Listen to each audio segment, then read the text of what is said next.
Okay, let's look at another example of how we might estimate the order of magnitude. This time is a little bit more crude. Let us estimate roughly how many cells are there in a human body. Okay, to know that we must know two things. What is the volume of an average person and what is the volume of an average cell? Okay, of course you're given the volume of an average cell. Let's estimate, let's see how we can make a crude estimation of the volume of an average person. Of course, the actual person is a very complicated geometrical object. So let's make some simplifications if you want to do a quick estimation.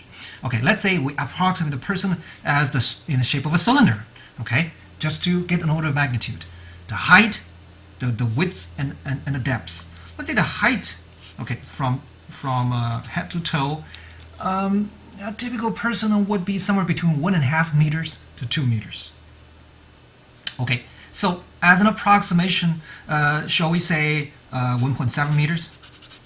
Okay, an average person. And then of course you have the width, right, from shoulder to shoulder, and that of course varies from person to person as well. But as an approximation, let's say I have a ruler here with me, so I would, if I make a measurement for myself, I get something roughly about 40 centimeters. Of course, if you just want to be approximate, you say, okay, somewhere between, let's say, just half a meter, shall we? 0.5 meters. And there's this depth, of course. Okay, from front to back. Let's make an estimation, shall we say? Of course, it's not as much as half a meter, so let's say about 1/4 of a meter. Okay, 0.25 meters. Remember, these are just crude estimations, but will give you roughly the order of magnitude. Okay, and that's the whole point of this exercise. So let's multiply these three numbers together. 1.7 times 0.5 times 0.25. So what do we get? We get about the person about 0.2125 meter cubed. Okay, do not write down all these numbers 2125 because we cannot take these three numbers too seriously. Okay, so let's only keep the first order of the first sig figure. That's 0.2. Okay, that's about 0.2 meter cubed. That's all. Okay, 0.2. Of course, this is only an approximation. Doesn't have to be 0.2. Could be 0.1 something. Could be 0.3 something. Right? But at least we know the order of magnitude. And then we have, of course, the volume of each cell. The diameter of each cell is about 30 micron. Okay, 30 times 10 to the -6, or 3 times 10 to the -5 meters. Okay, 30 micron. Each cell is roughly round, so each cell, you have this diameter. So what is the volume of the cell then? Volume of the cell. Of course, you can use 1/6 pi d to the power 3, right? That's the the volume of a sphere radius d, right? As an approximation, we can say roughly just take this cubed, okay? 30 micron times 30 micron times 30 micron. That'll give you a good idea. Okay, so roughly speaking, we're looking at 3 times 10 to the -5 meters raised to the power 3. So what are we getting here? That's about 3 times 10 to the -14 meter cubed. Okay. Again, don't take that 3 too seriously. It could be 1, could be 2, whatever. But roughly speaking, that's what we're getting. Now, here's the volume of the person. Here's the volume of a cell in his or her body. We take the ratio. We'll be able to get roughly the number of cells in a typical human body. Okay, so number of cells is V person over V cell. Okay, and that's roughly equal to 0.2 meter cubed times 3 times 10 to the -14 meter cubed. Okay, here you got 2 here, you got 3 here. But if you want to just estimate, let's say this 2 and 3, the ratio is about equal to 1, because again, this is not exactly 2, this is not exactly 3, so let's not be too picky. Okay, so you can think of this as 0.1 divided by 1, or 0.3 divided by 3, roughly speaking. So you're looking at 10 to the 13 cells. Okay, again, this only gives you the order of magnitude. It doesn't have to be exactly 10 to the 13, could be 3 times 10 to the 13, could be 0.8 times 10 to the 13, whatever. But roughly speaking, this is the order of magnitude. This is a crude estimation, but it does give you an idea how many cells we have roughly, and that's a lot of cells. It's 10 trillion cells in our body.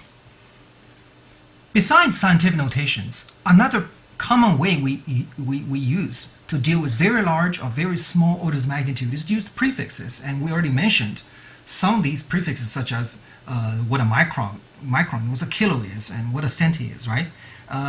So there is a table in a textbook that gives you some typical prefixes. We start right in the middle, say meter, okay? 1 meter is right in the middle. You go up, you get a kilo, okay? So a kilometer, that's 10 to the 3. We typically go up. Every time we go up by 10 to the 3. So that's a million, okay? The prefix is capital M, that's 10 to the 6. And then you go up again by 10 to the 3. That's a billion, or giga. Capital G, that stands for 10 to the 9, okay? And then you go up again by 10 to the 3, you got what's called tera, 10 to the 12. That's a trillion. Okay, and you can go on and on, but usually these are the common large prefixes we use. And you go down, let's see, you have, usually we don't go up by a factor of 10 to the 2, but since, we frequently take a meter divided by 100, or take a whatever unit divided by 100 easily. So we do have a commonly used prefix deci, D. Deci stands for 10 to the negative 2. 10 to the negative 1, I'm sorry, 10 to the negative 1, okay? So a decimeter, for example, is 1/10 of a meter, even though we rarely use that. What is far more frequently used is centi. What's a centimeter? That's 10 to the negative 2 meters, 1/100th of a meter, okay? And you go further down, that's you get a milli. What's a milli? 10 to the negative 3, okay? And you go further down, micron. That's 10 to the negative 6. You go further down, what's that? Nano, okay? 10 to the negative 9. And then you go further down, what do you have? Pico. That's 10 to the negative 12. Further down, femto. 10 to the negative 15. Let me just add a couple of comments. These are useful for all large and small units. It does not have to be lengths. It can be anything, for example. It can be mass, okay? Kilograms or kilometers. Either way, these are universal prefixes. When it comes to lengths, there's a couple of interesting notions. We can look at typical orders of magnitude. Okay, either use prefix or use scientific notation. When it comes to lengths, there is also a table, okay, in a textbook that gives you some typical lengths. We always start right in the middle, 1 meter. It's not too big, not too small. Why is 1 meter always in the middle? Because everything is measured from our perspective, human's perspective, right? And the typical body size of a human is of the order of 1 meter, okay? So therefore, a meter is always in the middle. There are some things much bigger and much smaller than that. So, table 1 gives you some typical lengths. I want you to have a good idea about these lengths. You go from 1 meter to a kilometer, okay? That gives you the size of, like a village, for example. Okay, and you can go from a kilometer to 10 kilometers, 100 kilometers. That gives you the size of a city, okay? And then you go 1,000 kilometers, that gives you the size of a country, okay, roughly speaking. Now, you go to 1,000,000 meters, okay, not a kilo, but 1,000,000. That gives you the size of a planet. For example, what's the size of the Earth? The radius is about 4,000 miles or 6,400 kilometers. That gives you the size of a planet. Okay, and of course you can go further. You can get, for example, the Earth to Sun distance. Okay, that is also called 1 AU, astronomical unit. That is the mean distance between the Earth and the Sun. That is about 1.5 times 10 to the 11 meters.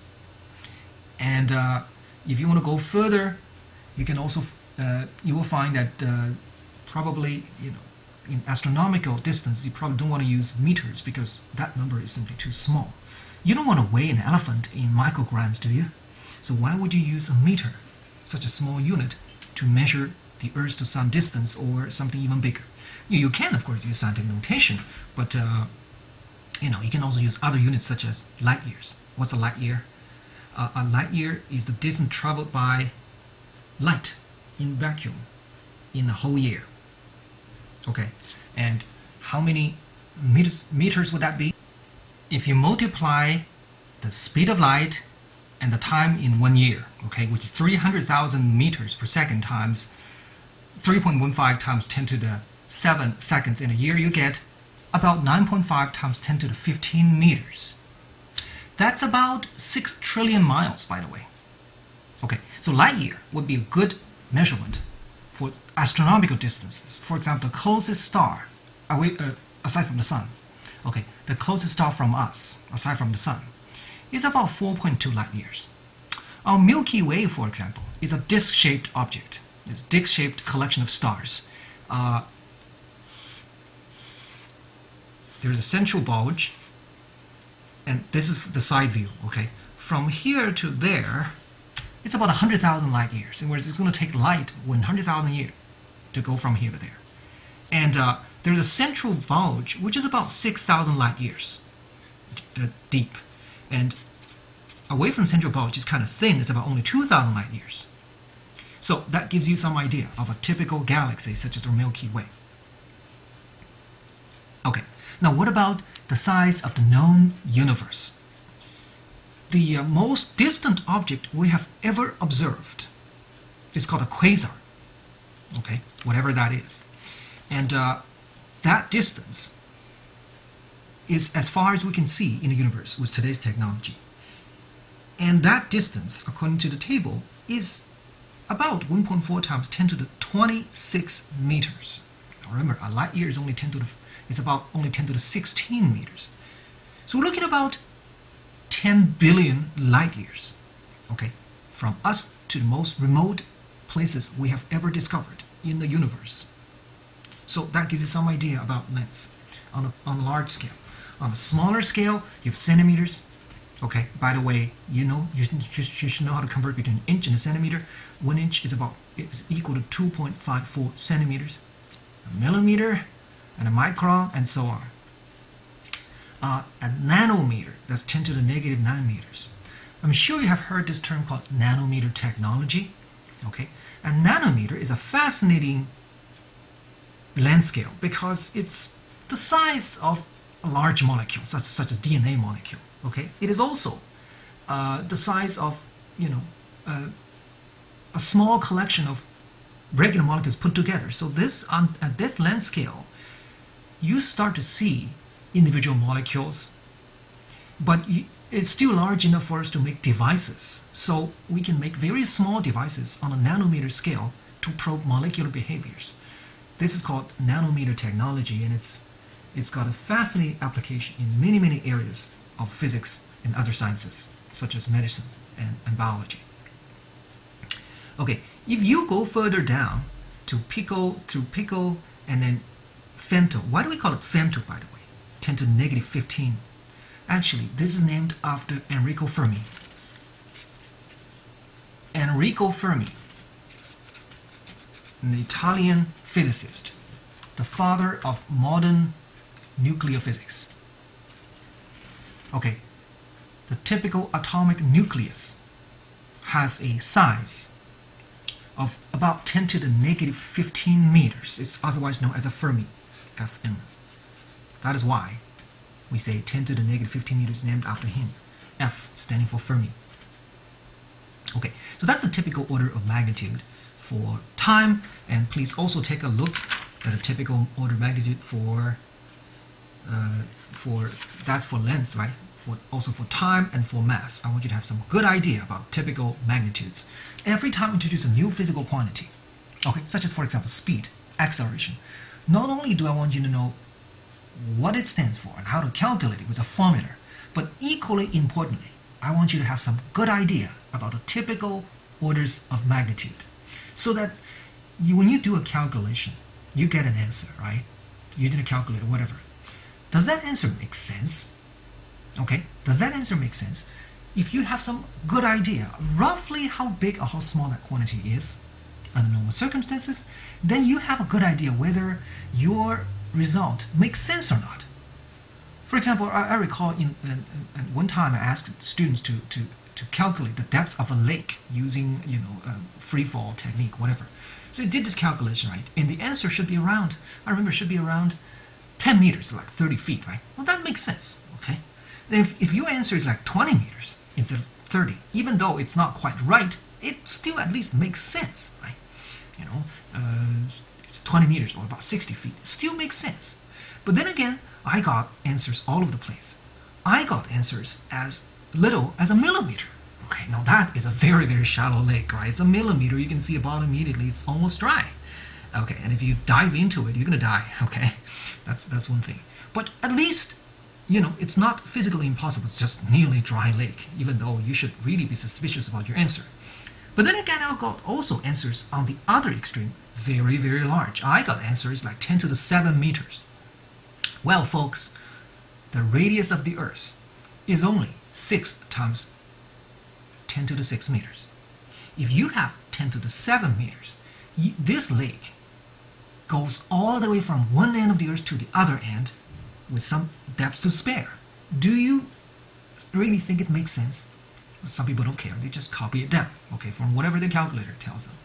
Well, if you have a good idea what 1 meter is, okay, what the size of the Earth is, you won't make silly mistakes like that. So it is very important for us to know some typical orders of magnitude. Now that we know mass and we know length, a typical quantity associated with both of them is called density. And that is, I give you a chunk of matter, okay? It's got a certain amount of mass. I want to know how concentrated that matter is. And that is, if I take that mass, divided by its volume, I get the concentration of mass, which is called density. We use the Greek letter rho to denote it. So it's mass over volume. That's m over v. The typical density of typical substances, for example, water. What is the density of water? Actually, that's a very simple number. The density of water, raw water, if I use, instead of using kilograms, I use grams. Instead of using meter cubed, I use centimeter cubed. Then it's a very simple number, 1. Okay, 1 gram per centimeter cubed. It's not exactly 1, but it's very close. Okay, so you wonder why such a common substance, such a nice number, is just round number 1. That is not a coincidence. That is how we want the density of water to be. As a matter of fact, 1 gram was originally defined to be the mass of 1 milliliter of water. Okay, 1 milliliter is a cubic centimeter, so no wonder the density of water is equal to 1 gram per centimeter cubed. By the way, we can convert to kilograms per meter cubed, and that's not equal. Okay, 1 gram per centimeter cubed is not equal to 1 kilogram per meter cubed. Let's do this conversion.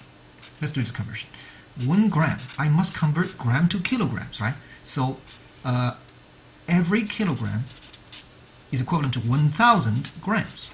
Okay, that's how then you can cross out, okay, you can cross out gram and gram, you get kilograms. And then divided by centimeter cubed. 1 centimeter cubed,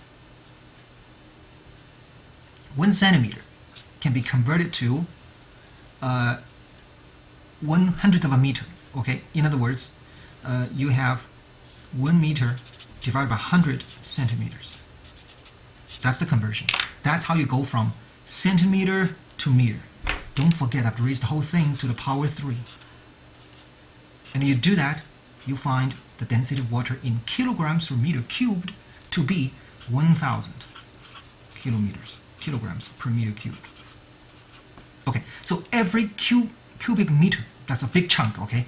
It's not just 1 kilogram, right? That doesn't make any sense, right? It's about 1,000 kilograms, in other words, a metric ton, okay? It's about 2,200 pounds in weight. That's the density of water. Then you, of course, you can also look at density of other substances, such as air, such as some common metals and other things. The density of air